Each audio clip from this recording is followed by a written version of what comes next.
ఒక్కొక్క స్టేట్ నుండి ఎందుకు తీసుకోమంటున్నారు సార్ మనల్ని? ఒక్కొక్క రోజు ఒక్కొక్క స్టేట్ నుండి ఎందుకు తీసుకోమంటున్నారు? అంటే ఒక్కొక్క స్టేట్ కూడా ఒక స్ట్రా లాగా అన్నమాట. అది ఒక్కొక్క దాంతో కలిసినప్పుడు ఎంత బలం ఏర్పడుతుంది దానికి మనం చేయాలనుకునే దానికి. ఎక్కడి నుండి అయినా వచ్చారు. ఇప్పుడు మేడం వాళ్ళొచ్చారు.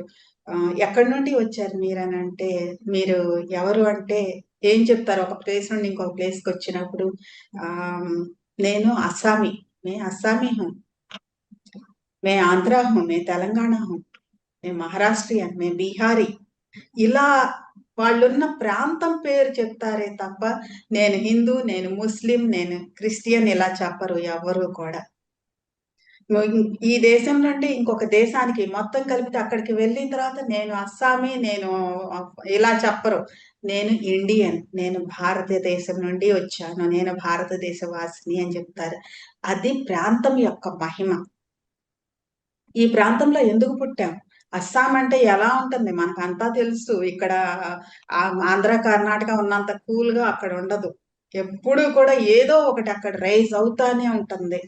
ఆహ్, రిలిజియన్స్‌కి సంబంధించి వేరే వేరే ఏ కారణాలైనా కావచ్చు. రైజ్ అవుతానే ఉంటుంది. ఎన్నెన్నో ప్రమాదాల మధ్యలో ఉండే స్టేట్స్ ఈస్టర్న్ స్టేట్స్. ఆ స్టేట్స్ అన్నిట్లో కూడా అక్కడ కూర్చుని వీళ్ళు ధ్యానం కోసం తపన పడతా మరి చిన్నప్పటి నుండి కొన్ని ఉంటాయి. ఆహ్, ఆ మతంలో ఉన్నప్పుడు కొన్ని కొన్ని ఉంటాయి. తప్పనిసరిగా వాళ్ళతో పాటు ఫాలో అవుతా వచ్చేవి.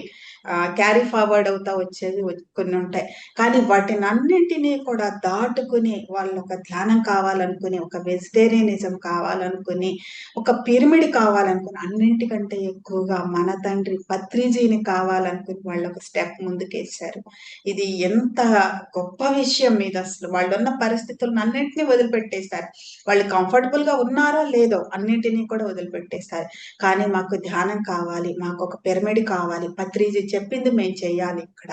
అందరికీ ధ్యానం నేర్పించాలి అనే పట్టుదలతో అస్సాం నుండి కూర్చున్నారు. ఇదిగో మేడం ముందు కూడా మళ్ళీ ఆహ్, గడ్డి పరక ఎగురుతుంది. అందుకే నేను చెప్తాను ఫ్రెండ్స్, దేశమంటే మట్టి కాదు. దేశమంటే ఒక గొప్ప ఆశయం, ఒక గొప్ప దివ్యాశయం. భూమిని భూమాత అన్నారు. కానీ ప్రపంచం మొత్తం మీద భారతదేశాన్ని మాత్రమే భరతమాత అన్నారు ఫ్రెండ్స్. ఎందుకంటే స్త్రీ శక్తికి సింబల్ ఇది. ఒక్కొక్క స్త్రీ యొక్క తపన, ఒక్కొక్క స్త్రీ యొక్క ఆహ్, చలింపు ఇవన్నీ బలంగా తీసుకొని పత్రిజీ పీఎస్ఎస్ఎంని ముందుకు నడిపిస్తున్నారు.